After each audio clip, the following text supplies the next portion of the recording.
Lionel Kibuluku et Moussa Binojan viennent à la cour d'appel de Kinshasa-Gombe contre une décision rendue au tribunal de grande instance de Kinshasa-Gombe. Décision qui les condamnait à 3 ans de servitude pénale principale pour association des malfaiteurs et faux en écriture. Les faits remontent à l'année 2021.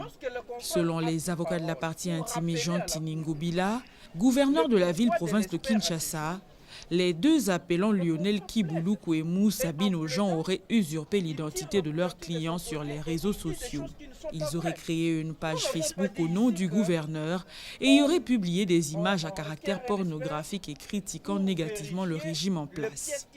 Le tribunal de grande instance de Kinshasa-Gombe avait condamné les deux appelants à 3 ans de servitude pénale principale.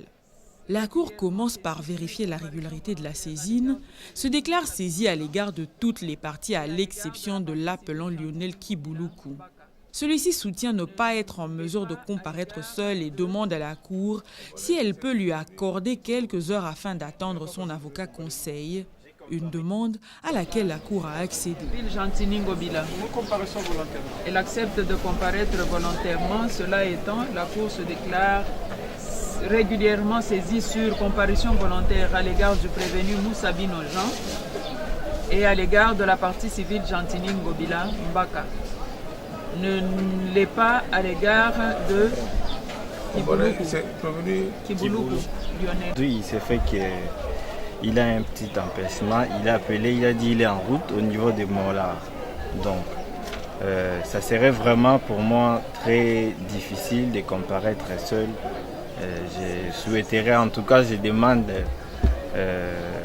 à la Cour de m'accorder cette faveur de comparaître avec mon avocat. Le plus élémentaire et légitime. Soit on met en queue. Les avocats de l'appelant arrivés à l'audience, les conseils de la partie appelante sollicitent du tribunal de faire comparaître l'informaticien expert de l'hôtel de ville qui aurait imprimé des pièces qui feraient état de la publication faite par les appelants. À une des audiences, l'avocat de la partie civile avait dit que les pièces qui jouent dans le dossier physique avaient été imprimées par l'informaticien de l'hôtel de ville. L'informaticien de l'hôtel de ville. Alors, c'est pourquoi la Cour, la première composition que vous remplacez là, avait demandé à la partie civile de faire comparaître l'expert, l'informaticien de l'hôtel de ville qui aurait imprimé les pièces faisant état de publication de nos clients ou des prévenus. Alors, à l'audience de la fois passée, parce que dans le dossier, il y a un téléphone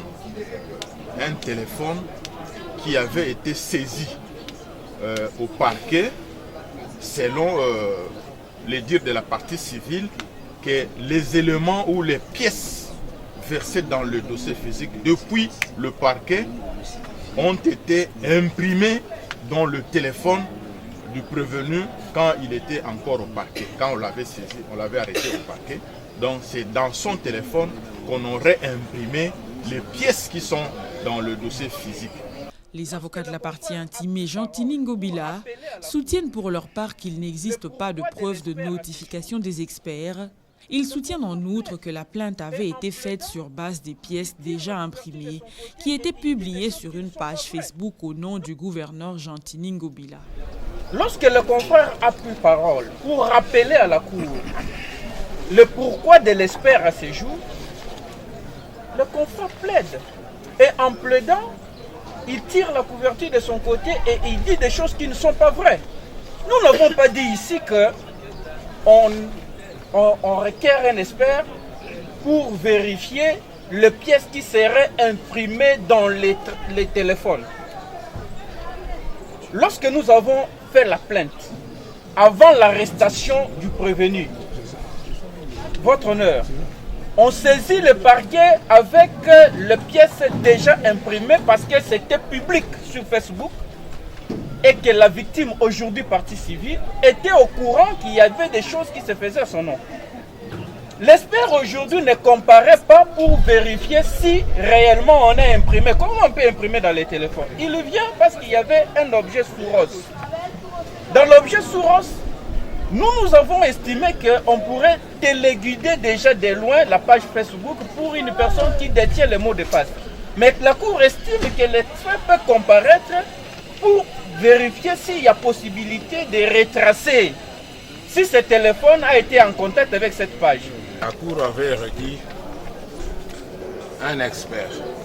L'organe de la loi rappelle que la Cour avait requis un expert alors que l'exploit brandi renseigne un témoin. Il demande au tribunal de rectifier cela. Et la Cour avait requis un expert. Mais la pièce produite devant la Cour parle de témoin. Expert et témoin, ce n'est pas la même chose. Il faudrait qu'on rectifie aussi cette affaire. C'est grave. Ça veut plutôt signifier l'arrêt avant de dire bon. La Cour décide de renvoyer la cause pour régulariser la procédure, mais aussi signifier l'arrêt avant de dire droit à Vodacom. C'est grave. Ça veut plutôt signifier l'arrêt avant de dire bon. Il y a un arrêt qui a été rendu sur le banc. Le grand expert informaticien de Vodacom. C'est cet arrêt qui devait être signifié à Vodacom. Et non une station à témoin. Donc on est obligé de renvoyer pour que les téléphones saisis soient produits. Et à l'occasion, demander à l'expert de Vodacom, de l'informatique, de répondre à ces questions qui seront posées par rapport à ces téléphones.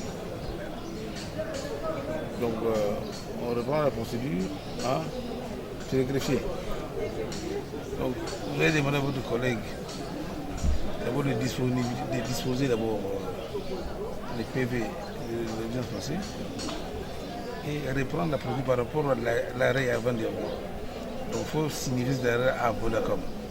Une décision rejetée par les avocats de la partie intimée. Pour les avocats du gouverneur, il y a des personnes qui auraient comparu de manière irrégulière et ne peuvent pas comparaître à nouveau avec l'expert de Vodacom. Ils demandent à la Cour d'insérer les noms des experts informaticiens dans la réquisition à experts. Lorsqu'on requiert un expert, la réquisition doit contenir aussi la mission. Et dans les cas sous examen, il y a une citation à prévenir. Et par rapport à la citation à prévenir, qui a produit ces effets? Il y a des personnes qui ont comparé et qui ont pris parole. Et si on ne fait pas attention, lors de la remise, et on demande à ces gens qui ont comparé de manière irrégulière de comparaître aussi avec l'expert à qui on envoie une nouvelle réquisition parce qu'on dit qu'on a besoin d'un expert informaticien pour Vodacom et on suppose que pour ces devoirs, Vodacom n'est pas encore atteint. Moi, j'aurais voulu qu'on fasse proprement les choses. Que ces gens, on considère que cet acte est irrégulier, il ne peut pas produire des effets. Si on a besoin d'eux, qu'on puisse, dans la réquisition expert, qu'on ajoute les experts informaticiens et on ajoute leur nom. La procédure sera régulière. La Cour renvoie la cause pour régulariser la procédure face aux experts. La remise est contrôlée à l'égard de tout le problème de la partie civile et du témoin au Vodacom. Donc on envoie pour signifier l'ADD à l'expert informaticien de Vodacom et la production du ROS, du téléphone saisi.